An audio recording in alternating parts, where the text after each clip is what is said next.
La primera, en corto, sería que se dé vida, que inicie una vida sin que haya el significado unitivo. Es decir, no se da la relación esponsal y se fabrica una vida por una vía diferente, que es justo lo contrario de lo que veremos en la segunda parte, ¿sí? Que es que haya unión sin vida, ¿sí? Entonces, Pablo VI, en su segunda profecía, ¿sí? Él habló, primera profecía, a la infidelidad, lo voy a tocar más en la segunda, y estas técnicas también lo hablan. La alta tasa de divorcio de quien se expone a estas técnicas es altísima. Y ahorita van a entender por qué, ¿no? Aunque aparentemente dicen, con el hijo vamos a estar más unidos, simplemente yo, que como médico me dedico a la atención de estos pacientes, porque tienen que pasar por un estudio de genética, un alto porcentaje de ellos acaban en un fracaso matrimonial. Primera profecía. Segunda profecía, la degradación de la moral en general, pero sobre todo de la moral sexual. Y vamos a ver cómo este es un ejemplo de degradación de la moral con un cobro de factura muy alto. De hecho, lo vamos a tocar en profundidad, pero hay más abortos provocados por estas técnicas que una mujer que va de una en una, de las que Jorge y su equipazo, logran detener algunas. Bueno, aquí puede haber 20 en una sola mujer, ¿no? Y son abortos provocados. Entonces, es una degradación de la moral que ha llevado a algo muy grave con un cobro de factura muy alto, ¿no?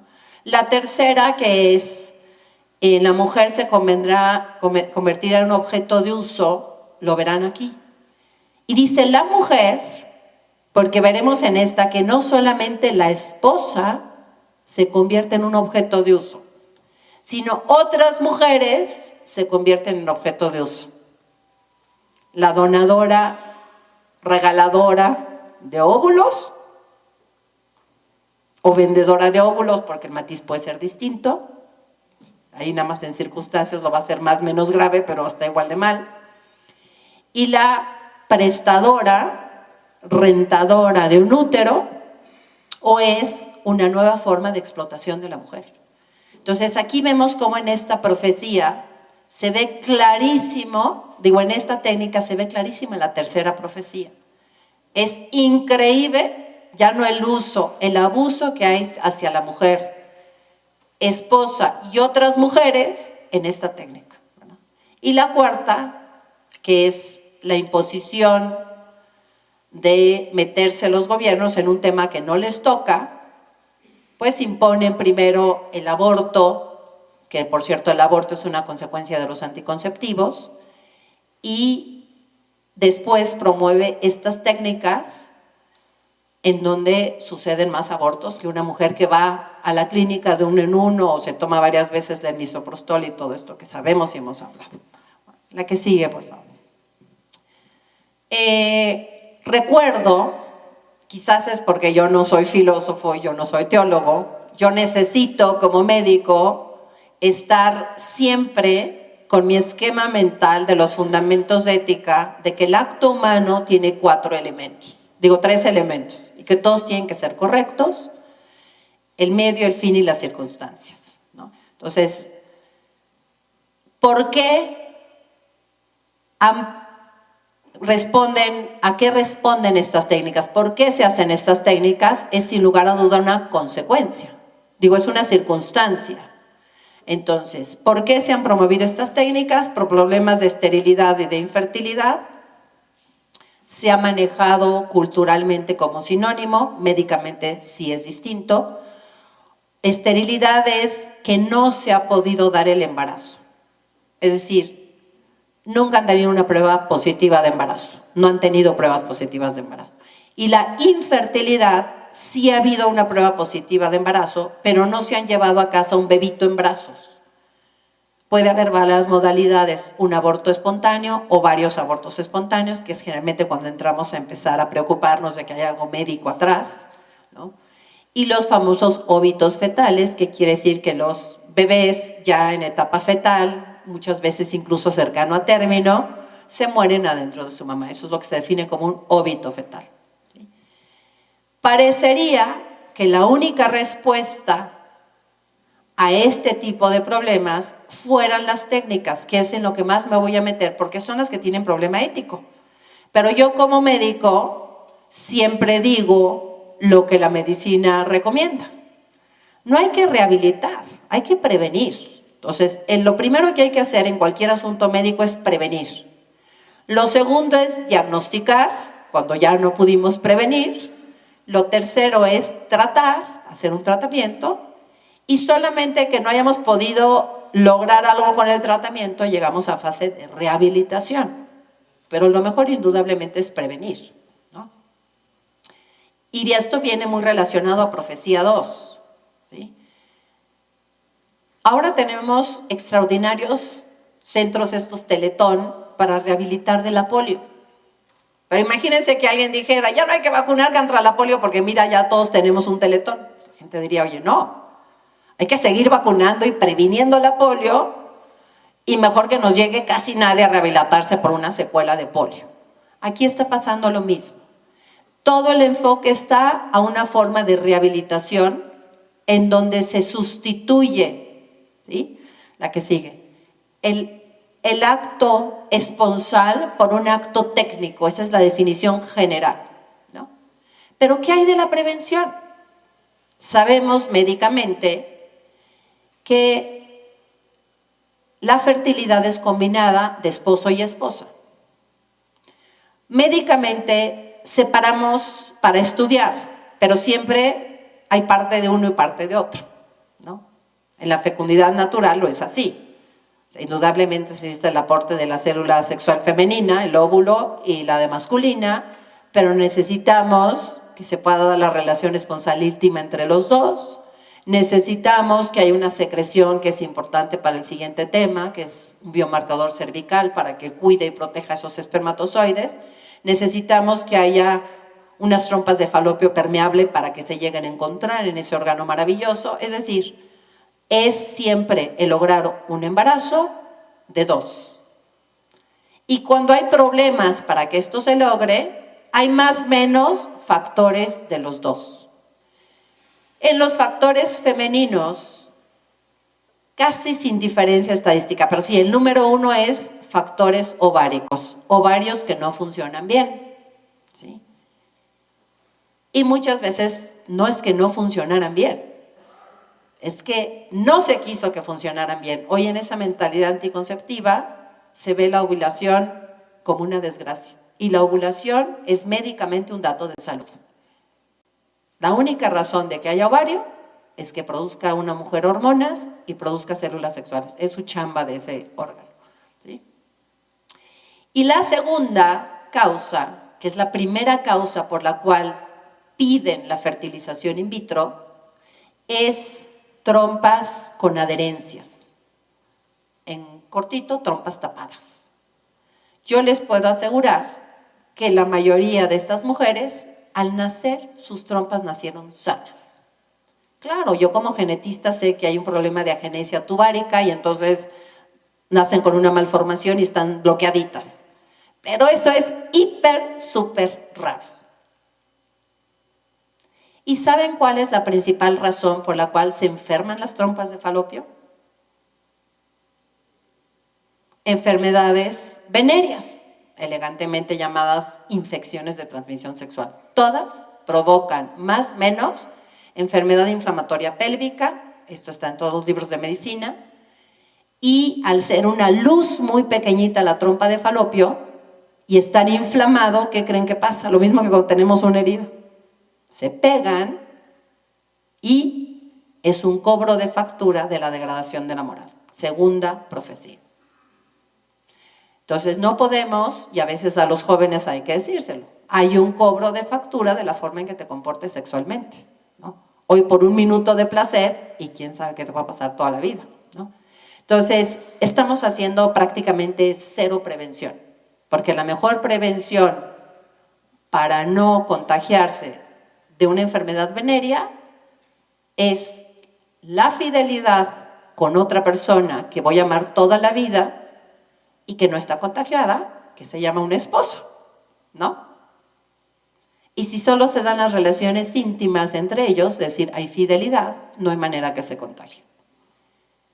Y las relaciones sexuales antes o fuera del matrimonio, siempre hay más o menos grado de promiscuidad. Mientras más pequeñitos empiezan las relaciones sexuales, sabemos por estudio que estas son más promiscuas. Y sabemos también que cuando se encuentra una enfermedad de transmisión sexual hay que tratar a los dos esposos. Hay que decirles que debe de haber abstinencia hasta que estemos seguros que ninguno de los dos ya la tiene, porque si no es un pimponeo entre ellos del bicho. Ahora imagínense los encuentros casuales, en donde no sé ahora con quién voy a andar, los virus y las bacterias pasan de unos a otros. Desgraciadamente, nunca ha habido tantos casos de sífilis como hoy los hay en el mundo. Cuando es una enfermedad que debería estar erradicada, porque se cura con un antibiótico. Las virales no tienen curación, ¿sí? Entonces, prevención estamos haciendo poco, pero si no se hizo, ¿qué hay que hacer? Para que vean ustedes que sí hay muchas cosas que se vale hacer. Cuando les llegue ese matrimonio a pedirles el permiso de hacerse alguna de ellas, en lo general, en mi consultorio virtual, casi todas me llegan con el permiso de un sacerdote de que sí se haga la inseminación. Que la fertilización no, pero la inseminación sí está bien. Quiero por eso sí revisar las dos, ¿sí? Entonces, ¿qué hay que hacer? ¿Sí? Primero, prevenir. ¿No se pudo? Motivar a que le diagnostiquen. Los grupos que creen en estas técnicas, que son poco eficaces, pero que sí dejan dinero, lo que han hecho es que ya no hacen, por ejemplo, estudios de trompas de falopio. Uno le pregunta a una mujer, ¿ya te hicieron una histerosalpingografía? Que es un estudio que se mete en medio de contraste, por un lado, por el útero, se tiene que meter, y se ve que tanto se pinta la trompa y sale ese medio de contraste hasta la cavidad abdominal, para checar la permeabilidad de las trompas. Este estudio ya no lo hacen, bajo la excusa corriente pragmática de que es muy doloroso, ¿no? ¿Sí? Pero pues es necesario, ¿sí? Entonces, el estudio en sí de las trompas, por un lado me permitirá diagnosticar si hay algún problema y curiosamente a veces sirve de tratamiento. A la hora de meter el aire, que es lo que hace que haya dolor, porque pues, dilatan con aire, así forzan la dilatación de la trompa, cuando las adherencias no son tan graves, se abre y a los 2 o 3 meses del estudio se embarazan solitas. Entonces sí vale la pena y eso es el diagnóstico, ¿sí? En tercera, pues habría que hacer un tratamiento. Estoy poniendo nada más el ejemplo de las trompas. ¿Qué habría que hacer si unas trompas están enfermas? Pues arreglarlas. Y entonces aquí lo que hace un cirujano que maneja la paroscopía, que cree en la resolución de los problemas y no en las rehabilitaciones, hace una salpingoplastía. Una salpingoclasia es al revés, cortar las trompas. Una salpingoplastía es hacer una cirugía plástica de las trompas de falopio, tratando de recuperar. Entonces, todo lo anterior es un ejemplo de cosas que sí se valen ante estos temas de esterilidad y de infertilidad, que ya no me meto más, porque eso sí se vale, entonces no tiene problemas éticos. Pero que sepan ustedes como sacerdotes que mucho antes de entrar a hacer esto, nos quedan 3 pasos que la medicina misma los habla. Entonces, ya, en el tema de rehabilitación quedan estas técnicas. Entonces, si nos vamos a lo que es la ley natural, pues la ley natural para que los espermatozoides queden en el cuerpo de la esposa, pues es indudable la relación íntima esponsal con ambos significados, abierta a la vida y como en su fin unitivo, es decir, amorosa, como una expresión de amor. Entonces, ¿cuál es el fondo por lo cual todas las técnicas, sin importar si se fabrican bebés o no, si usa o no úteros subrogadados, ¿no? Si son eficaces o no, es todo aquello que suple el acto natural del cual deriva el don de la vida, pues sería objetivamente incorrecto. Eso es muy importante que lo tengan porque siempre se andan poniendo nuevas técnicas, se les pone un término nuevo, un eufemismo, entonces a veces uno dice, ay, pues esta quién sabe cómo será. Esta es así como la clave. La que sigue. Hay 2 grandes técnicas que también les han ido cambiando el nombre. Al principio hablaban de intracorpóreas, que son aquellas donde la concepción se da en el cuerpo de la mujer. Estas técnicas primero se han usado en la ganadería y se describieron en la ganadería, ¿no? Hoy ya no se habla de técnicas intracorpóreas, se usa un nuevo término que son técnicas de baja complejidad. Entonces, si una mujer les dice, no me van a hacer una fertilización, me van a hacer una técnica de baja complejidad, se están refiriendo a este grupo donde no va a haber acto esponsal, pero la concepción se va a dar lugar en la trompa de falopio. Y el otro gran grupo de técnicas es las técnicas de fecundación extracorpórea, que es donde la fecundación no se da en el cuerpo de la hembra, como toca la ganadería, y se aplica acá, bueno, pues es de la mujer. Y entonces la concepción va a darse en un platito de laboratorio. Hay variantes. Ahora ya hay FIBE, TICSI, GIFT, SIFT, ¿no? Entonces, pero que sepan ustedes que ese es el otro. Y es las que hoy se llaman técnicas de alta complejidad, ¿sí? La que sigue. Aquí les pongo más o menos algunas siglas, ¿verdad? Las vamos a ir tocando algunas. Y además en sí de cada técnica, que son las de arriba, las técnicas vienen a ser en la ética lo que es el medio. ¿Qué hace un doctor cuando una mujer le hace un GIFT? ¿Qué hace un doctor cuando una mujer le hace una inseminación artificial homóloga? ¿Qué hace un doctor cuando hace un ICSI? Entonces, uno tiene que entender técnicamente qué hace. Y esto está, la técnica, hasta publicada en quienes las hacen. Por supuesto, a la que menos se la presentan es a la mujer. Porque si entendiera una mujer qué están haciendo, probablemente no se la haría. Se van por las ramas de que del fin, ay, ya con esto van a cumplir su sueño para que seas mamá, ¿no? De las circunstancias, es que pobre de ti, pues sufres tanto con a lo mejor las circunstancias económicas, ustedes que tienen tantas posibilidades y pudieran tener tantos niñitos, ¿no? Justificaciones como si la ciencia ha avanzado, ¿por qué va a estar mal? ¿No? Es un avance científico, pero hay que ir al aspecto de qué hace este avance científico para poder entender esto. Y esto como que es la herramienta, ¿no?, de decir, ¿no?, uno entiende por qué la ley natural, que es la base de la moral católica y de la ética universal, pues así es y pues así va a ser, ¿no? Mientras la ley natural sea esa, así va a ser, ¿no? Que si no, pues ya sería la ética de los marcianos o de alguien más si cambiáramos radicalmente, pero si no es algo que pues así es. Bien, y hay algunas otras cosas que le empeoran, que contestan cosas circunstanciales. ¿Quién da los gametos? Hay dos posibilidades, los dan los propios esposos o los dan donadores. Esto va a agravar el problema del medio, pero el que vengan de los propios esposos no lo va a hacer correcto, porque estaríamos entonces bajo una moral de circunstancias o una ética de situaciones, ¿sí? La criopreservación de embriones es un tema doloroso, ¿sí?, pero no es la razón de fondo por la cual está mal. Es decir, aunque no hubiera congelación de embriones, vamos a ver cómo de todas maneras va a estar mal.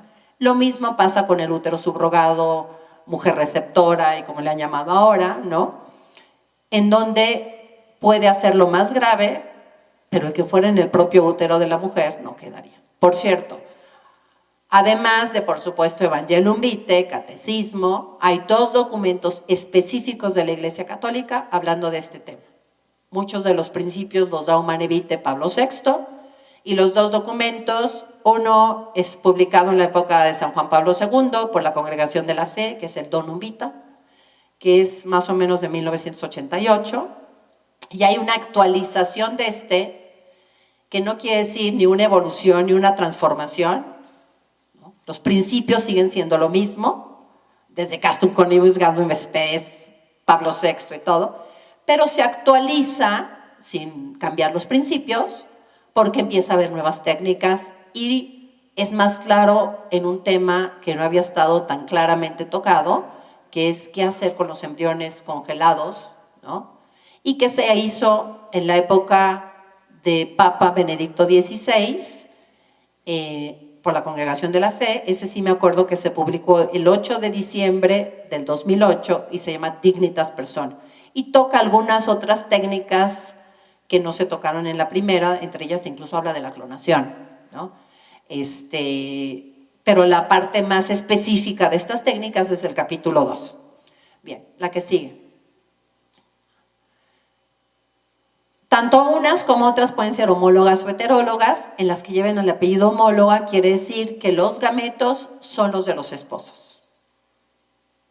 Un proceso heterólogo, en la inseminación solo puede haber donador de semen, en las intracorpóreas o de baja complejidad. En las de alta complejidad puede haber donador de semen y o de óvulos. Objetivamente es más grave la heteróloga, sí, pero la homóloga no hace correcta en sí la técnica. Hace menos grave, pero no la hace correcta, ¿sí? La que sigue.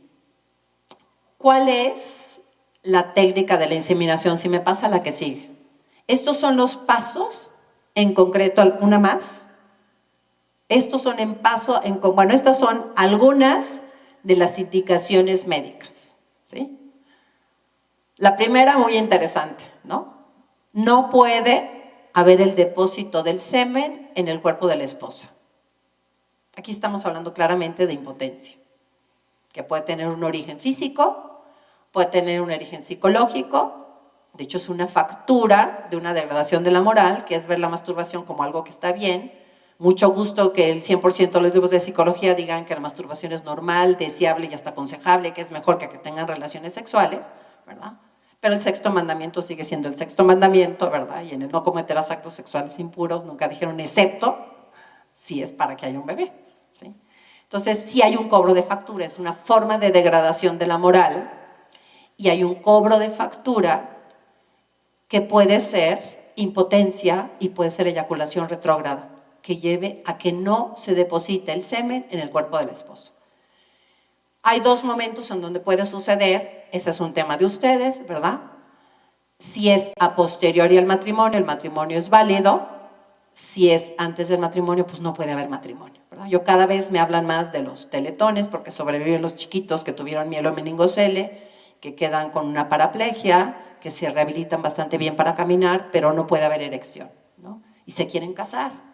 Y a mí no me preguntan si se quieren casar y me dicen, doctor, en ese caso, ¿les dará permiso de que se hagan la inseminación? Pues no, es al revés. Es decir, del matrimonio deriva el don de la vida. Apertura a la vida, Pablo VI, hasta acá ha llegado, ¿sí? Bien, entonces, esa es la primera. Hostilidad cervical significa que no haya este biomarcador cervical que ha sido un poco desprestigiado en los métodos naturales, y tienes que el peeling ya está quemadísimo. Pues el biomarcador es algo extraordinario y hoy sigues y lo seguirá haciendo. Si no hay moco cervical, un biomarcador cervical, los espermatozoides mejores de la comarca sobreviven minutos en la vagina, ¿sí? Entonces, si no hay ese. Otro es que hay anticuerpos contra los espermatozoides del esposo. Ese es un misterio de la procreación. Porque fíjense, mi cuerpo reconoce todas mis células como propias y por eso no las rechazo, a menos de que tenga una enfermedad autoinmune. Pero el semen del esposo no tiene nada relacionado genéticamente conmigo. ¿Por qué no hace anticuerpos el cuerpo a la mujer? Y lo normal es que no los haga. Pero cuando hay anticuerpos, ¿sí? Esa es otra indicación que pone la medicina. A más parejas sexuales y más tempranamente se enciende esta memoria inmunológica, porque el cuerpo también está acostumbrado biológicamente a solo estar recibiendo un tipo de semen. No de decenas, cientos o miles. Profecía 2, degradación de la moral, ¿sí? La que sigue. Entonces, ¿qué se hace cuando se hace una inseminación? Para que quede el juicio ético de que si el medio es incorrecto, pues las circunstancias no lo pueden tornar en correcto, porque nos montamos en la resbaladilla del relativismo ético en lo que se llama la ética de las circunstancias, ¿no? Es el mismo ejemplo de Robin Hood. ¿Qué hacía Robin Hood? Robar. Bueno, pero es que imagínate, le daba de comer a los pobres y no tenían trabajo y antes los habían explotado. Bueno, pues sigue estando mal robar. Quizás pueda ser menos grave que el que roba para tener más lana y más bancos. Pues sí, es menos grave, pero no es correcto. Porque si no nos montamos en una resbaladilla del relativismo ético. Entonces, como me dicen, la inseminación está bien si es entre esposos, por ejemplo. Vamos a analizar lo que significa el medio.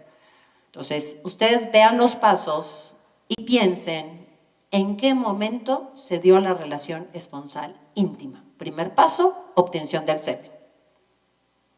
Por una vía ajena a la relación sexual íntima. La vía más frecuente, más eficaz, y los médicos dicen más placentera y se preocupan de cómo van a hacer el cuartito donde va a suceder esto, es la masturbación. Entonces, el semen se obtiene por masturbación, con todos los problemas éticos que esto conlleva. Segundo, se preparan o se capacitan. El moco cervical no solamente protege a los espermatozoides, otra función muy importante del moco cervical es ayudar a que terminen de madurar, que se llama ese proceso capacitación. Entonces, la última capacitación de los espermatozoides se da en el moco cervical. Como aquí los sacan por masturbación y los tienen afuera, esta capacitación tiene que hacerse en el laboratorio, que generalmente pues concentran su número, entonces lo centrifugan y ponen más número del que a lo mejor está medio bajo el conteo, entonces pues ponen más juntitos, ¿no? Esa es la capacitación. Después se coloca a la mujer en posición ginecológica y con una jeringa, con una sonda, con una cánula, se toman esos espermatozoides que se obtuvieron por masturbación, separadísimo, no solamente la apertura a la vida, porque en la masturbación es el acto más cerrado a la vida, pero también es el acto más egoísta. Y en este caso, ni siquiera hubo unión esponsal, ni siquiera carnal, ya digamos amorosa menos, pero ni siquiera el acto carnal hubo, ¿sí? Es lo más contra natura que hay. La natura para que llegue al tercio externo en la trompa de falopio un óvulo es que se ha depositado en un acto de inmenso amor, abierto a la vida, en el cuerpo de su esposa, ¿sí? Entonces, a la esposa le llegan por una jeringa unos espermatozoides que se capturaron por masturbación. ¿Cuáles otras vías hay que son dolorosas? Entonces, en general, los hombres hacen así. Es puncionar directamente el epidídimo, que es un reservorio que hay arribita del testículo, lo puncionan directo y jalan de ahí, ¿no? Por electroestimulación, pero todos esos procesos también son fuera de la relación esponsal íntima, ¿sí? Se colocan y entonces el nombre de la técnica viene de inseminar. Es lo que se hacía con las vacas. Con las vacas, para no llevar los torotes al corral de las vacas, ¿no? Y esto es una técnica que primero hicieron en el ganado. De hecho, discutieron muchos médicos, no por la línea ética, sino decían, ¿cómo le dan el premio Nobel al doctor Edwards, que fue hace unos años, si el único que hizo es que lo que hacían con las vacas lo hace con las mujeres? ¿Qué tiene eso de valioso para premio Nobel? Y es real. ¿Qué hacían? Ponen en un tubo, masturban a la vaca por electroestimulación, ponen en un tubo su semen, lo llevan a donde va y ahí inseminan, introducen. Inseminar quiere decir introducir el semen en el cuerpo de la hembra. Hoy, jugando con eufemismos, inseminar le llaman a introducir el semen al platito de laboratorio en la fertilización. Hay mujeres que les han hecho fertilización y cuando yo les pregunto bien qué hicieron, ellas le llaman inseminar a meter en el platito de laboratorio. Inseminar, por definición, es meter en el cuerpo de la hembra. Esto que es el medio, ¿es éticamente correcto o incorrecto? ¿O depende de las circunstancias? Objetivamente, ¿es correcto que el semen llegue al cuerpo de la mujer por un acto diverso a la relación esponsal? No. ¿Alguien puede en un permiso dar un toque mágico y ya se vuelve correcto? Eso se llama relativismo y es lo que justifica el robo, ¿no? pero está mal, ¿sí? Entonces, la inseminación en sí, en la técnica, es incorrecta. Indudablemente no se fabricaron embriones, no se congelaron, no se guardaron, no se vendieron, no se usaron. No hay otras cosas que lo compliquen más, pero objetivamente esto es incorrecto, ¿sí? La que sigue. Algunos dicen, pero la concepción se lleva dentro del cuerpo de la mujer. Pues sí, pero todo lo anterior es objetivamente incorrecto. Sí, claro, el donador de semen además no es el esposo, es un donador. Esta circunstancia agrava lo que en el medio ya está mal. Hay lo que yo he llamado un adulterio genético. No hay un adulterio de cama. Que a veces cuando un matrimonio, porque al principio daba consulta de genética del tema de la esterilidad, siempre me preguntaban, oiga doctora, ¿y hasta dónde hacemos? Por eso me tuve que meter a estudiar una maestría de bioética, a tratar de entender la filosofía y la ética y todo lo que me faltaba, ¿sí? Yo le digo, a ver señor, ¿y cuánto le va a costar la técnica? No, recara doctora, me va a salir de no sé cuánto y me la van a financiar y voy a usar parte del aguinaldo más no sé cuánto, ¿no? Después le pregunto a la mujer, oye, ¿y cómo es el donador? No, pues, o ¿cómo se llama? No, pues no sabemos el nombre, porque siempre se pide el anonimato, que ese es un error médico. Lo hacen por la práctica legal, pero médicamente es un error que haya anonimato de donadores de semen, porque el día de mañana se pueden encontrar dos medios hermanos, porque a varios les gustó el mismo modelito de Superman para ser el papá de sus hijos, ¿no? Entonces, eso es muy grave. Y puede haber momentos en donde me urge saber que tengo un medio hermano, que necesito un trasplante, aunque sea de médula ósea. Entonces, médicamente es un error que haya anonimato. En la práctica legal, pues les conviene porque nadie va a venir a reclamar su domingo ni va a ir a reclamar al hijo. Pues es una práctica legal. Pero médicamente, que es el sustento de porque algo está bien o está, entonces es peor que venga de ella, ¿no? Entonces me dijo, no, pero mire, está guapísimo, tiene no sé qué, se va a mejorar la especie y la raza, ya. Y entonces ya volteé a ver al esposo, que empieza a ponerse nervioso, y le digo, oiga, y yo veo a su esposa muy guapa. ¿Qué pensaría usted de que le pagaran un dinerito por llevarse a su esposa el fin de semana y no le costara?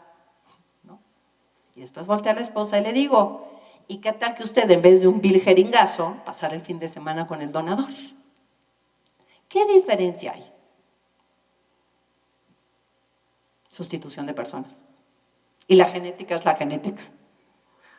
Yo puedo estudiar al bebé y no va a tener lo que la biología dice.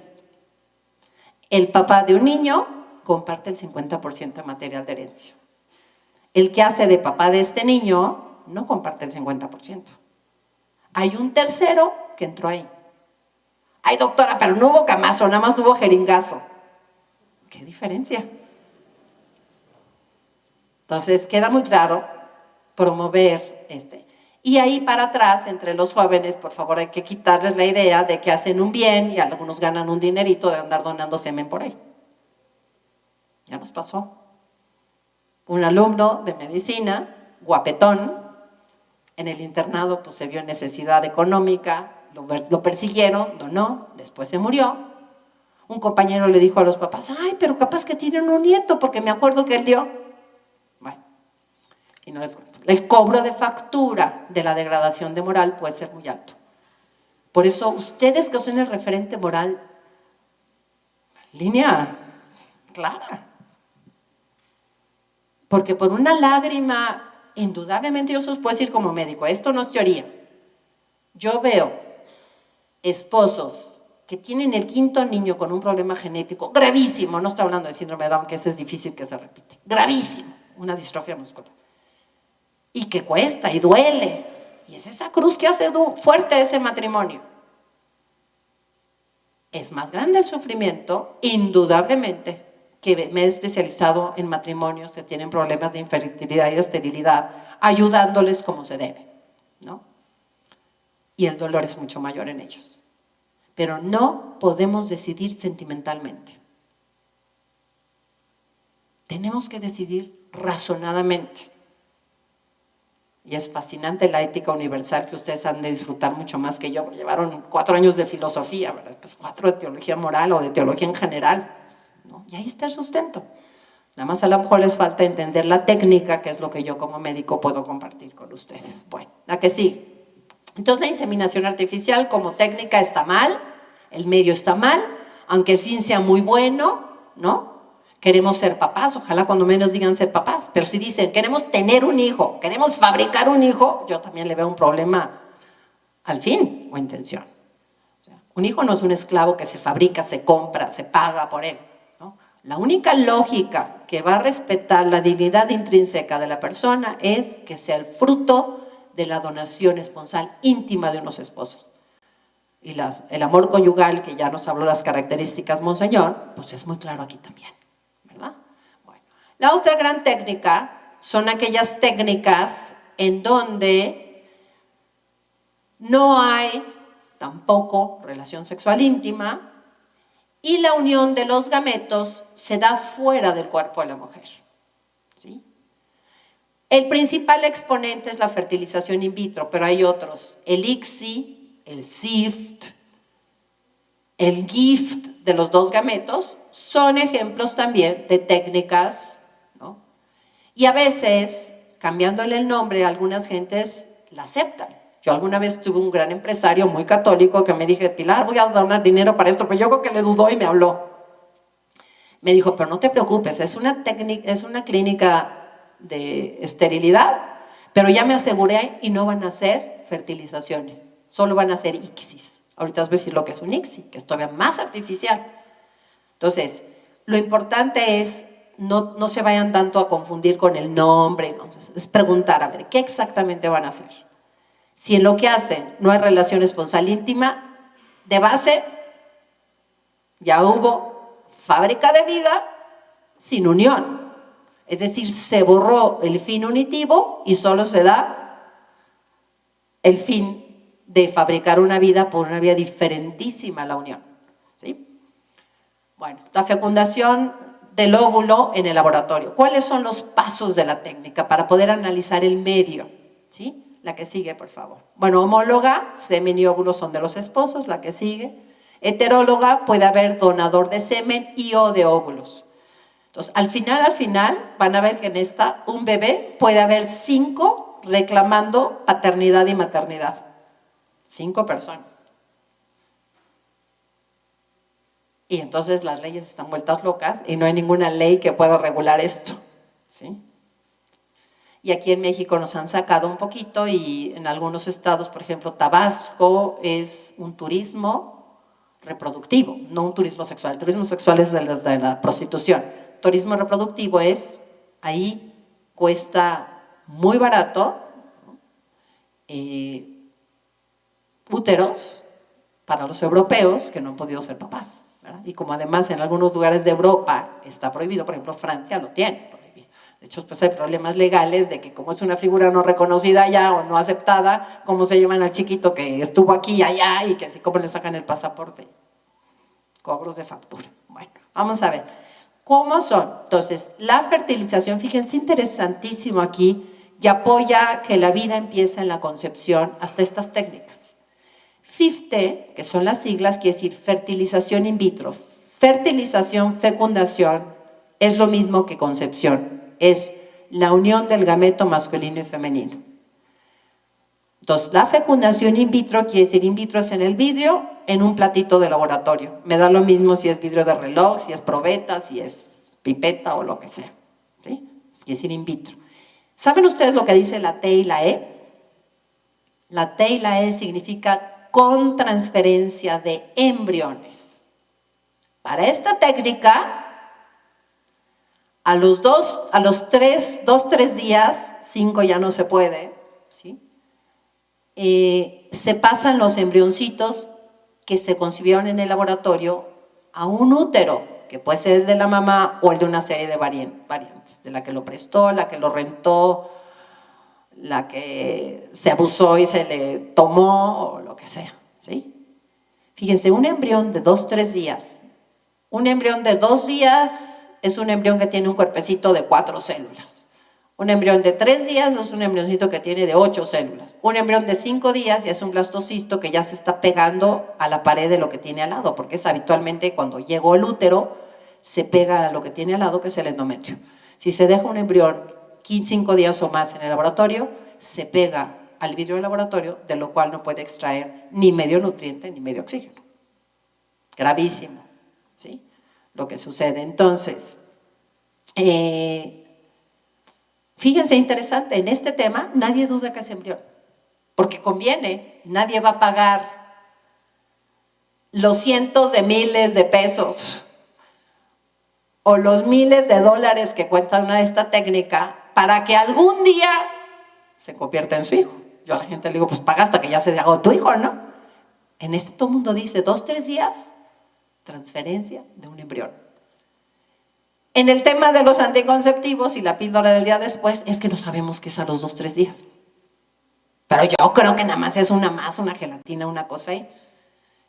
Es jugar con los términos, que en el fondo es dar una valoración, un valor grandísimo cuando se quiere y un valor de cosa cuando no se quiere, ¿no?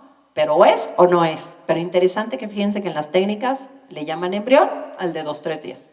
Y ahí nadie discute nada, ¿sí? La que sí. ¿Qué es lo que se hace? Nuevamente, masturbación o cualquier otra variante, es decir, por un acto diverso a la relación esponsal, sale el semen. La masturbación siempre será objetivamente incorrecta, ¿sí? Porque la masturbación, ¿sí?, es un acto aislado, no es un acto de amor, ¿verdad? Y en una masturbación, a menos que después se pase por una técnica, pues no hay apertura a la vida, ¿verdad? Y en sí, en ese acto de masturbación no hay apertura a la vida, porque ni siquiera termina el semen en el cuerpo de la mujer. Perdón que sea tan clara, pero así a mí me ha servido para entender porque es contra natura, ¿sí? Bien. También se capacitan y acá suele decirse que se estimula el ovario. La verdad no se estimula el ovario. Se le pide a una mujer para que entre a una fertilización in vitro, a un ICSI, a un GIFT, a un SIFT, se le pide que sí esté ovulando. Si no, ya se pide una donadora. Entonces, esta mujer, la señora Susana, sí está ovulando. Lo corroboramos por ultrasonido, yo lo puedo corroborar con un método Billings combinando una tirita de LH y le aseguro que ovuló, ¿verdad? Pero le dan la misma medicina que se suele dar a las mujeres que están enfermas de su ovario y no ovulan, que se llama un inductor de ovulación, el nombre comercial es Clomifen o Mifin, ¿sí? Se lo dan porque nos interesa que ovule como Basset Hound. La especie humana ovulamos de uno en uno las mujeres. Rarísimo 2, que son los gemelos dicigotos, que coloquialmente se llaman cuates distintos, ¿sí? Rarísimo 3. Y aquí les interesa capturar de una vez, para hacer más práctico el asunto, 8 o 10 óvulos. Entonces, una mujer que sí ovula no se le estimula, se le sobre o hiperestimula. Lo cual puede tener unas consecuencias para la salud de la mujer enormes. Esta mujer no está enferma de su ovario y por la medicina que yo le doy para enfermarle el ovario y que responda distinto, puede tener un problema ovárico y se queda sin volver a ovular, o puede tener un problema que ponga en peligro su vida. El principio terapéutico no se cumple. Si uno se sostiene en principios, a mí me encanta porque la medicina es tan clara como cualquier confesión católica. La medicina es tan clara como el análisis del juicio ético. ¿Sí? Yo primero hice la práctica médica y después entendí los principios y no hay ninguno en mi lista que diga, aquí se equivocó. De hecho, cuando voy a los seminarios, y conozco a algunos como el padre Chagoya que se acaba de ordenar, ¿verdad? Me gusta porque yo les digo, yo no vengo a enseñarles filosofía ni teología, eso no es lo mío, tienen grandes teólogos. Yo les vengo a dar el elemento médico, los casos médicos reales, para que vean ustedes que no tiene nada de incompatible con una ética universal. No con un relativismo ético, con una ética universal. Bueno, Entonces, se sobreestimula el ovario de la mujer y por un proceso ciego se introduce un laparoscopio, un hoyito en el abdomen, se mete, se dirige, están monitorizándose las hormonas, sabemos que cuando hay el pico de estrógenos viene el pico de LH y sucede la ovulación. La ovulación, si ustedes ven un video, ¿no?, es como una explosión de un volcán. Por tensión en el ovario, se truena la pared del ovario y ¡poc!, sale el óvulo. Y el óvulo viene acompañado de un líquido que se llama líquido folicular, que tiene un alto contenido de estrógenos, ¿sí?, que es lo que hace que la mujer sea especialmente guapa para su esposo en esos días. Por eso, sin lugar a duda, la unión esponsal tiene que ver con, ¿no?, la unión y la apertura a la vida. Hasta biológicamente queda claro, ¿no? O sea, cuando se cambia la biología, pues se cambiará todo el resto de la ética y todo, pero la biología sigue siendo la misma que en el libro de anatomía que estudió mi bisabuelo, que se llamaba el Testí. Y el libro de fisiología dice exactamente lo mismo, ¿sí? Entonces, ahí no ha habido cambios, ¿ok? Entonces, meten un aspirador, ¿sí?, y aspiran todo ese líquido que puede contener un óvulo. Ellos quisieran que contenga 8 o 10, pueden ser 3, pero puede haber 20 o 30. Ya he tenido ese caso, ¿eh? Entonces ellos aspiran, no hay una pipeta contadora, así como despachador de gasolina que diga 1, 2, 3, ¡pling!, se cierra la compuerta, 1, 2, 3, 4, 8, ¡pling!, ¿no? No, aspiran todo el líquido con todo. Podrían poner ese líquido bajo el microscopio y ver cuántos hay, pero eso no se hace. Y ustedes pueden revisar la publicación de esta técnica que quieran, bajo metodología. Ponen el líquido folicular en un medio de cultivo y en ese mismo medio de cultivo, de los espermatozoides que tomaron, hablan de que se ponen de 80 a 100,000 espermatozoides por cada óvulo que se supone que tomaron. Vamos a dejarlo fácil, 100,000 por 10 es 1,000,000, ¿verdad? No, 10 billones. 100,000 por 10 es 1,000,000. Entonces, si hay 1,000,000 en un platito de este tamaño, hay 100,000 espermatozoides y 30 óvulos, el 98.5 se llegan a fecundar, que ese es el número que hace la vendimia. Esta técnica es 98.5 eficaz, sí, de que hayas tenido un bebé en un platito de laboratorio. Pero la gente está pagando por un bebé en brazos. ¿Cuánto es el 98.5 de 30? 29.3 no sé cuánto. No puede haber 29.3 hijos.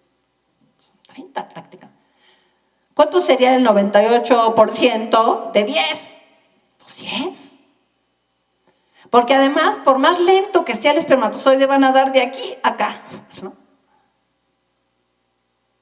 Otra vez, si barremos la ley natural y a mí no se me antoja ovular como humano, sino como Basset Hound y que pongan de más y ahí en el platito, el cobro de factura de la degradación de moral es muy caro.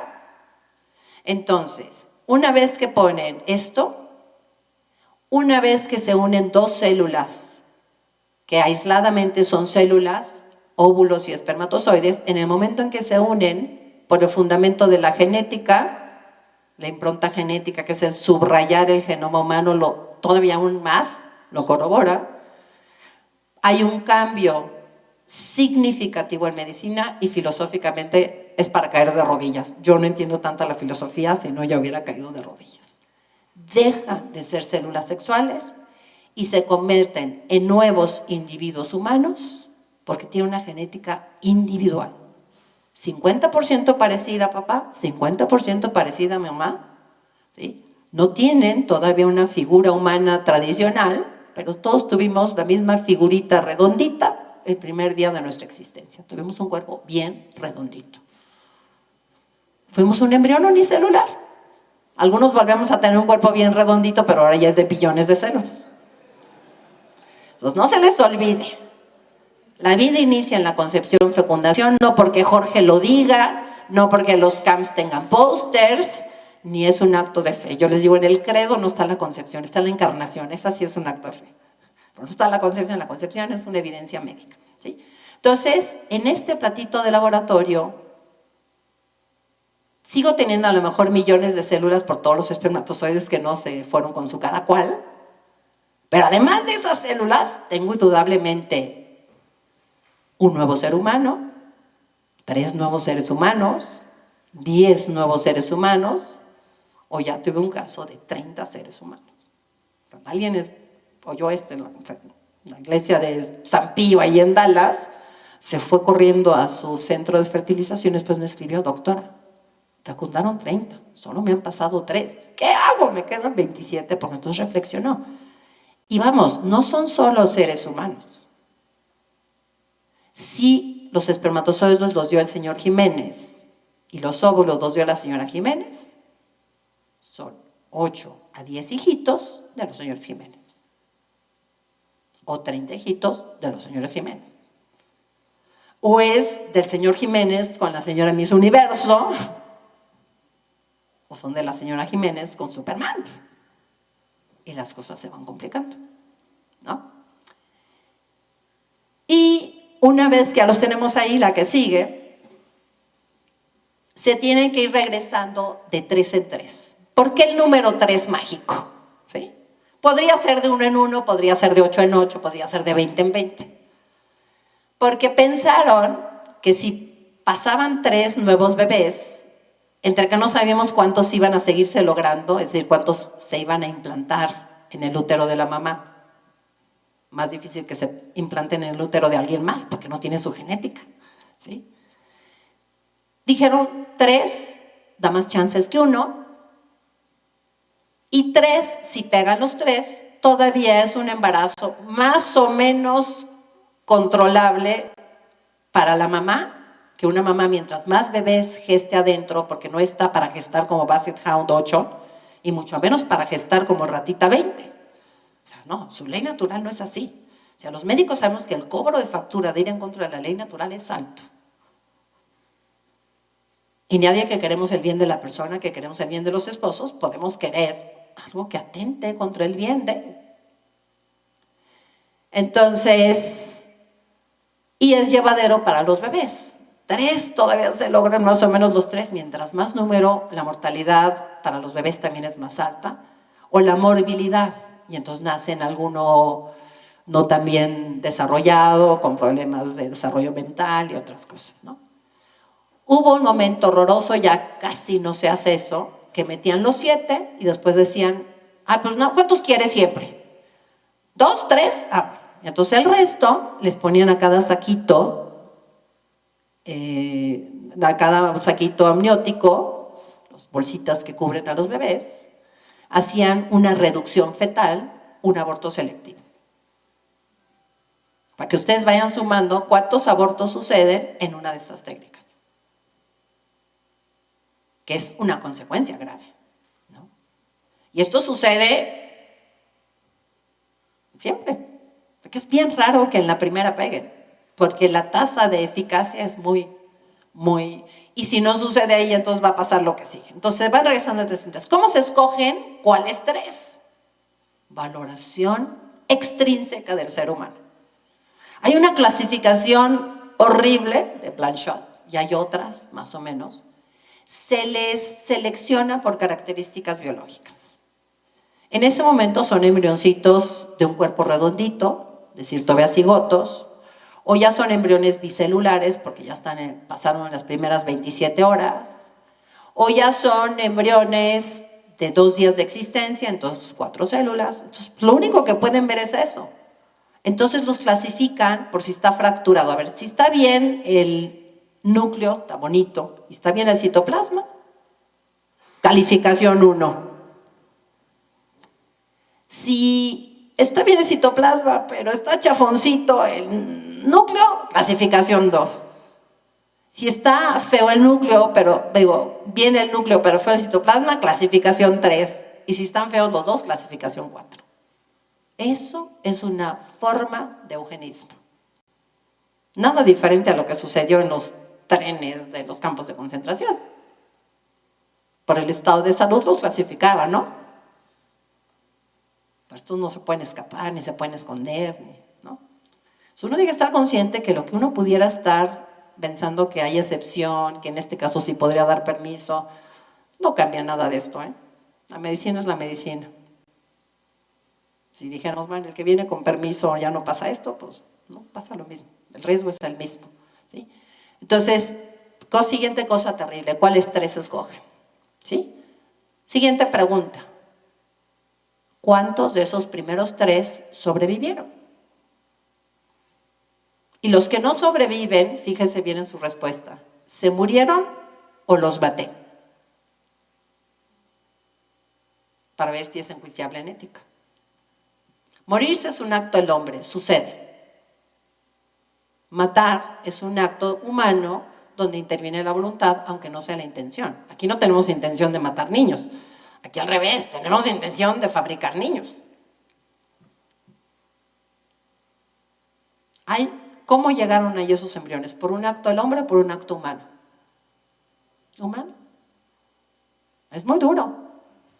Pero todos aquellos que no sobrevivan no se murieron, los mataron. Eso es lo que yo les digo. En una técnica de estas, puede haber el equivalente a que una mujer fuera a hacerse entre 10 y a 20 abortos provocados. También lo dijo Pablo VI. Dijo, el aborto es consecuencia de la anticoncepción. Por eso yo sí creo fervientemente que no vamos a llegar a cero aborto si no llegamos a cero anticonceptivos. Y claro, la consecuencia del aborto son las técnicas de reproducción artificial y así nos seguimos. Bernard Nathanson hablaba de una cascada de atentados contra la vida. San Juan Pablo II habló de toda una cultura de la muerte. ¿Qué pasa con el resto de embriones? Que si eran 3, pues pasamos todos. Pero si eran 6, nos sobran 3. Si eran 9, nos sobran 6. Si eran 20, nos sobran 17. Y si eran 30, nos sobran 27. Cuando hablan de sobrantes, es horrible. Porque puedo tener un bistec sobrante de la carne asada y lo congelo. Puedo tener unos óvulos antes de ser fecundados y los congelo. ¿Son qué es? Congelados, óvulos, células. Pero si ya sucedió la concepción, sin lugar a duda, lo que estoy congelando son diminutos seres humanos. El proceso de congelación es terrible biológicamente. Y filosóficamente creo que todavía es peor. Otra vez, yo no alcanzo a llegar hasta allá. Pero si a mí ya la biología me deja asustado, yo creo que la filosofía debe de dejar a alguien horrorizado de esto. Y entonces uno encarna ese valor y dice, ¿no?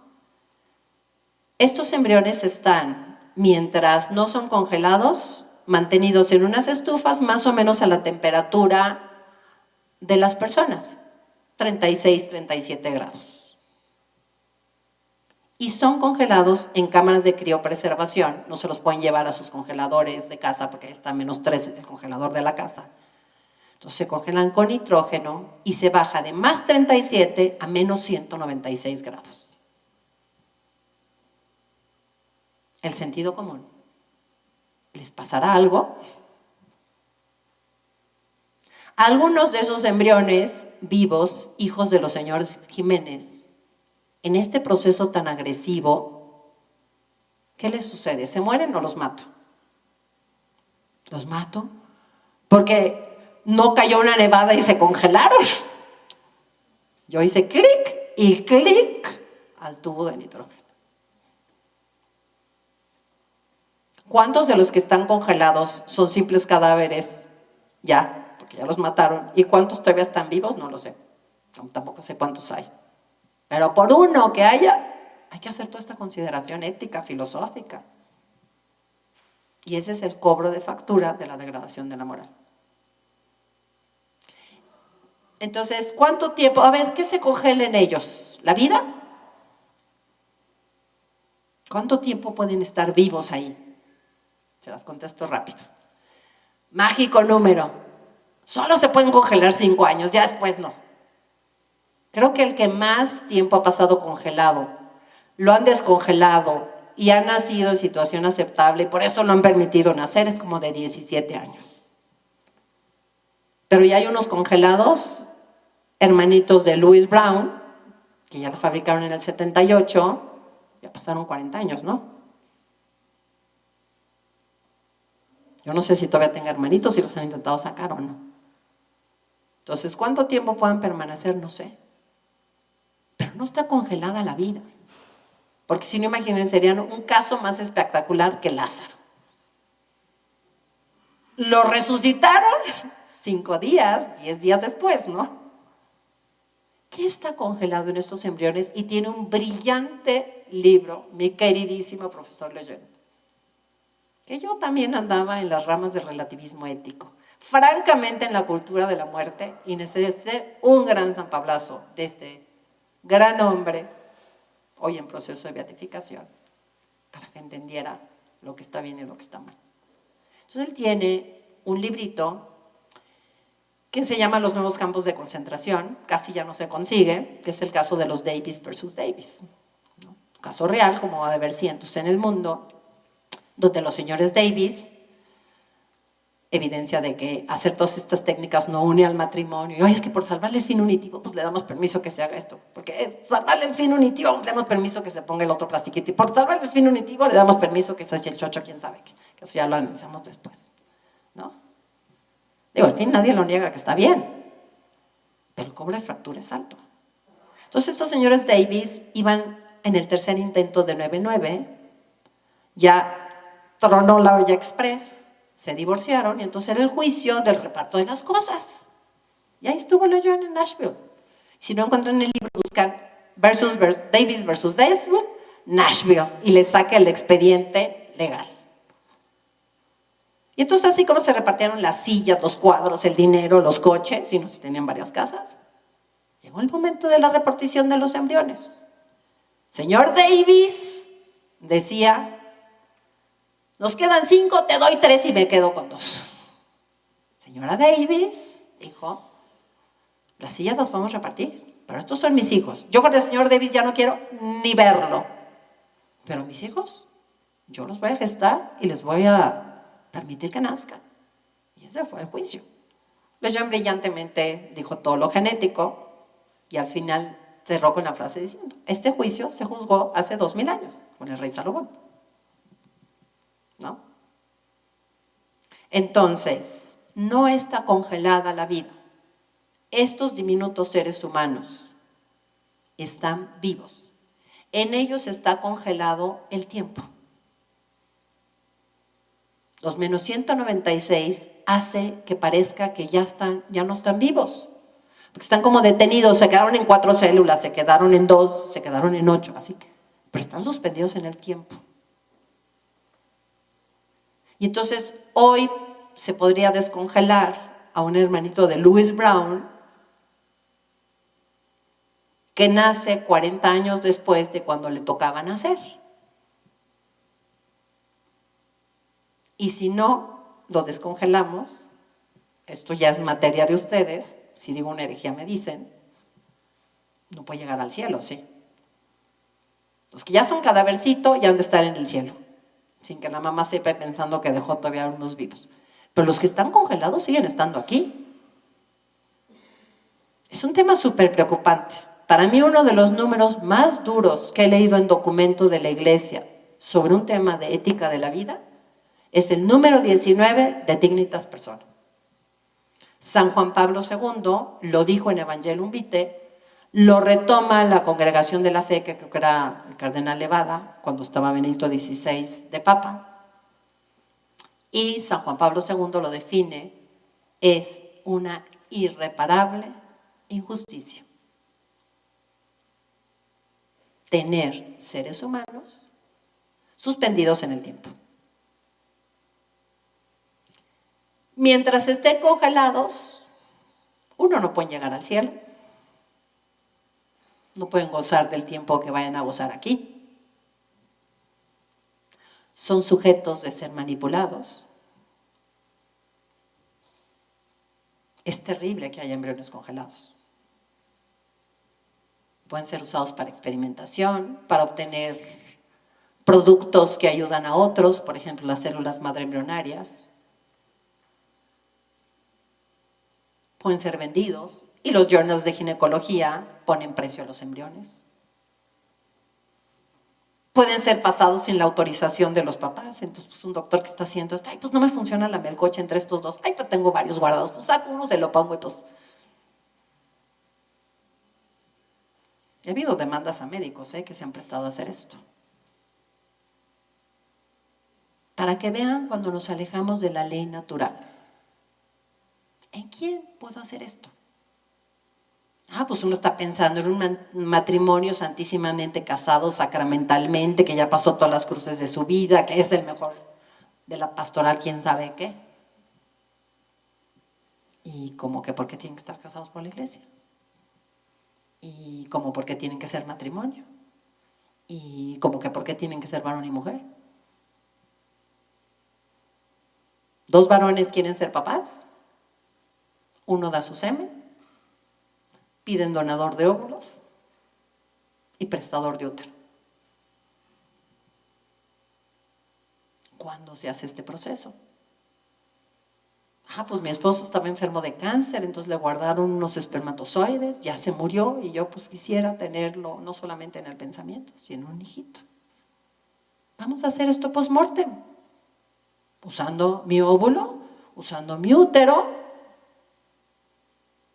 Cuando nos alejamos de la ley natural, yo les digo, Metamorfosis de Kafka se quedó chiquito. Mundo feliz se queda chiquito.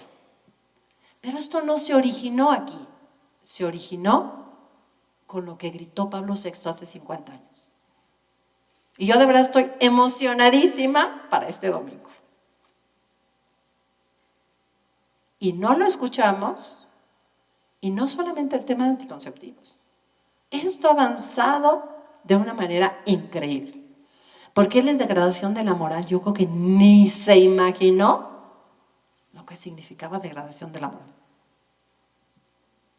Tener un hijo post-mortem. Y no he tocado al útero de quién se transfieren los que se van pasando. Todos nos imaginamos que es el de la señora, que es tan linda y que es la esposa y es la que dio el óvulo. Pero cuando nos alejamos de la ley natural, ¿cuál es el límite? ¿El consenso? Pues así sacaron la ley de Tabasco. Por eso cuando yo veo que algo se saca por consenso, de antemano digo, ay. En Tabasco hubo un consenso. Sí, ha de haber habido un buen consenso. Y ahí se decidió, ¿no?, que el útero subrogado era permitido. Y el caso Bandera, que presentaron las senadoras tratando de detener esto como una nueva explotación de la mujer, para que vean que también se cumple profecía 2 en esto, es real, una indígena con 3 hijitos, lo habitual que suceda, con un señor desobligado,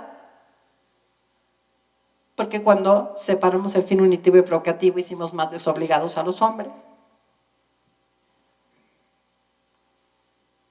Y entonces dijo, bueno, una sola vez, porque voy a ganar 100,000 pesos, que para ella era el sueldo de toda su vida. Para un europeo paga aquí 2 millones de pesos, para ella le hubiera costado el equivalente a 30 millones porque lo paga en euros. O sea, aún así, una minucia le dan. Nace el hijito, lo entrega, que también no debe ser fácil entregar a un hijito, porque si es una mamá gestante, no es una mujer, es una mamá. Y se crean las mismas relaciones entre esa mamá, tenga o no su genética. Los cambios de su cuerpo, sus cambios hormonales, la gonadotrofina coriónica que bloquea su eje, el parto y la oxitocina te embone al hijo que viene adentro de ti, que por ley natural debe de ser, deberás el tuyo, pero bueno, aquí no es, pero sí hay que entregarlo, pero no lo quiere entregar, pero ya firmó el papel, entonces pues ahora se lo arrancan. Y entonces, ¿sí?, dice, una más y ya. Entonces se lanza por la siguiente. Y una de las cosas que se piden al hacer esto, y que me ofrecieron una súper chamba, de la cual duermo tranquila no haberla aceptado, hace casi 40 años de regresar, de estar con Lejeune. Uno de los grupos me dijo, Pilar, te pongo tu clínica de genética, imagínate el bien que vas a hacer, dime qué material quieres, qué sueldo quieres, ta. Principal emporio en aquel momento único en la fertilización in vitro. Dijo, vamos 25 años, qué bárbara. Entonces la soberbia se vuelve tentación. Y por naturaleza, los médicos somos bien soberbios.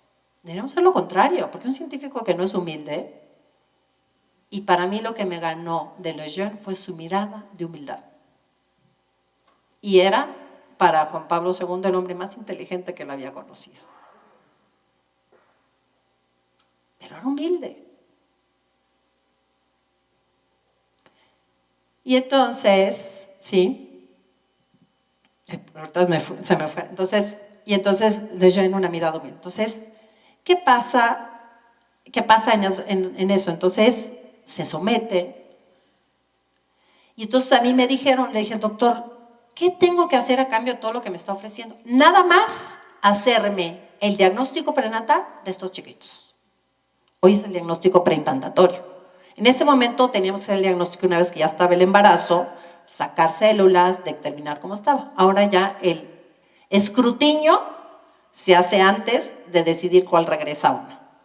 Por supuesto, fabricando gemelos y echándose a uno, que es la clonación por partición. Entonces, ya nos metimos la cadenita de violación por el tema de anticonceptivos. En el caso, quién sabe qué, ya vamos hasta acá. Porque si hacemos una excepción de que Robin Hood robe, pues ¿por qué el otro no va a querer robar también? Pues es muy doloroso que el que no quiera seguir el bien, pues no lo siga. Pero pues ahí él y su conciencia, yo no puedo decir que en su caso está bien porque pues, como que no le gusta seguir el bien, ¿no? Y entonces, por supuesto tuve que decirle que no. Pero entonces pasan por un control de calidad, porque ¿qué papá va a pagar miles o cientos de miles de pesos para que le entreguen a un niño con una bronca? Y también lo dice Pablo VI, la aceptación de un niño fruto de la relación amorosa esponsal abierta a la vida es muy distinto. Es como si a mí me regalan una tele y no trae clavija, pues no voy y le reclamo al que me la regaló, voy y la cambio yo y ya digo, ay, qué buena onda que me regalaron la tele. Pero si voy y compro una pantalla, quién sabe qué, le veo con lupa y si trae medio rayoncito, regreso enojadísimo. Pagué 200,000 pesos por esto, ¿cómo de que viene rayada? Entonces, por supuesto, esta indita le hacen su diagnóstico prenatal, el niñito viene con síndrome de Down y le dicen, te esperamos mañana para hacerte el aborto porque en tu contrato dice. Y la señora, sí, yo no lo quiero así. Entonces, esta indita que tiene sentido común y la gente sencilla es la que le queda esto más claro. Yo por eso trabajo con de segundo de primaria para abajo, con ingreso menor a un sueldo mínimo. Porque los de las grandes cátedras de física cuántica están hechos bolas, ¿no? Ya no quieren ni acercarse a la verdad. Entonces la gente sencilla es la que más me encanta. Y yo sé que la mayoría de ustedes, sus comunidades son gente sencilla. Escúchenlos y no desvirtúen su conciencia de gente sencilla, ingenua e inocente. Que tiene mucho más razón, ¿eh? A ellos no se les olvida darle de comer al enfermo terminal, aunque sea con goterito. En el Ángeles Cuchuflus de la quién sabe cuánto, le están dando de comer. No, pues es que ya está re malito, ya para qué. Y lo mejor fue el otro día que me dijeron, es que alimentamos al tumor, doctora, ¿cómo le vamos a dar de comer? Oiga, como consecuencia de darle de comer se alimenta el tumor, pero le estamos dando de comer a él, como que por no darle de comer al tumor ya no doy de comer a él. Y son unas cosas ahí de sentido común. Entonces esta indita le dice, a ver, usted ni ha sido mamá, yo sé lo que es ser mamá, yo no voy a permitir que este niño, eso no es mío, pero soy su mamá ahorita. Y entonces ahora tiene, ya creo que ni le pagaron, tiene sus 3, más el chiquito con síndrome de Down, pero tiene ganadísimo el cielo. ¿La está pasando bien? No. ¿Está pasando dura a lo mejor? Sí. ¿A lo mejor no sabe ofrecer bien? Sí. Pero ella está haciendo lo que tiene que hacer. Que en el fondo es lo que tengo que hacer yo como médico, lo que hace una trabajadora social, lo que hace la doctora, lo que hacen ustedes como sacerdotes. Hacer lo que hay que hacer. Decir lo que hay que decir. Y esa es la grandeza de la ética, ¿no? Entonces, una gravedad es el útero subrogado, pero los embriones congelados es una cosa que nos tiene terrible. Número 19 dice, Don Umbite no habló de los embriones congelados, o sea, de la solución de qué hacer. Dignitas Personae en el número 19, que es quizás el número más duro que he leído en el magisterio, porque yo cuando tengo duda de, acá dicen, allá dijeron en la entrevista, en el discurso, yo cojo y me voy a los documentos y digo, pues aquí está. O sea, si aquí no queda claro, pues es en referencia a ya me quedó bien claro. Entonces, son fascinantes estos documentos. Y el número 19 sí dice, primero, es una injusticia gravemente irreparable. Y objetivamente, claro, dice, sería incorrecto matarlos, sería incorrecto utilizarlos como cosas, nos queda muy claro. Y después dice, aunque la intención noble de darlos en adopción a parejas que no pueden tener bebés, no sería correcto por las mismas dos razones, por las mismas razones que no es correcto ni los procesos heterólogos ni el útero subrogado. Invita a que ya no congelen más, ya no fabriquen más y que hay que seguir estudiando el tema. ¿Quiénes son los únicos que tienen obligación? A ver, ¿por qué es esto? Porque imagínense, ese bebé que yo pasara en un matrimonio, que al final se va a quedar con el bebé y es para sacarlo del congelador, le estoy poniendo a ella un bebé que no tiene su material genético. Es el equivalente al adulterio genético que les hablo. Porque una mamá siempre gesta un bebé que tiene el 50% de material de herencia. Porque viene de su óvulo, se unió, regresó y cayó, y ley natural. Clara respuesta. ¿Y por qué? Entonces estaríamos justificando procesos heterólogos bajo la excepción de que si se queda con él está bien, si no se queda con él está mal. La circunstancia de la circunstancia. Medio, fin y circunstancias, todas tienen que ser correctas. Y la otra es, ¿por qué se justificarían los úteros subrogados? Este bebé se está gestando en un útero que no es el de su mamá. Entonces está clarísima la explicación, ¿sí? Entonces, ¿qué hay que hacer? ¿Sí? Prevenir para que no haya estos problemas de fertilidad, de infertilidad y esterilidad. Diagnosticar, tratar cuando es posible y si no, como también lo explican estos documentos. Se pide a los esposos que sean fecundos de otra forma. Algunos estarán llamados a la adopción. No es así como regla. No puedes bebés, tienes que adoptar, ¿no? Como también puede haber papás que son 9 hijitos y adoptan después. Eso es una vocación. Pero sí hay que plantear esa vocación. Y la otra es una fecundidad espiritual como la que ustedes sacerdotes viven. Ustedes al final, Toño me dice que entró al seminario menor, pues no sé cuántos hijos va a tener cada cuántos ciclos. Porque no son sus hijos carnales, pero como si fueran. Secundaria y prepa y los va a tener justo en la etapa más dura. Y se le van y le llegan nuevos y se le van. O sea, al final de cuentas, su fecundidad espiritual es más grande. Estos son matrimonios que pueden dedicarse más al apostolado, a la ayuda de la comunidad, porque precisamente no tienen que preocuparse en su propia familia y serán muy, muy fecundos. ¿Sí? Pues gracias, no sé si hay alguna pregunta, si tengo tiempo para las preguntas, pero conclusión, toda técnica de reproducción mal llamada asistida, que debería irse llamando artificial, será siempre éticamente incorrecta si se suple el acto esponsal por otro acto, incluyendo la inseminación donde no hay embriones fabricados, porque no hubo unión esponsal. Muchas gracias.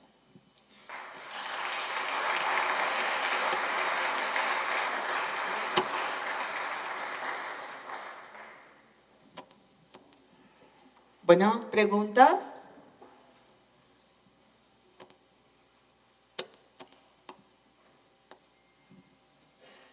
Ay, viene una de Jorge.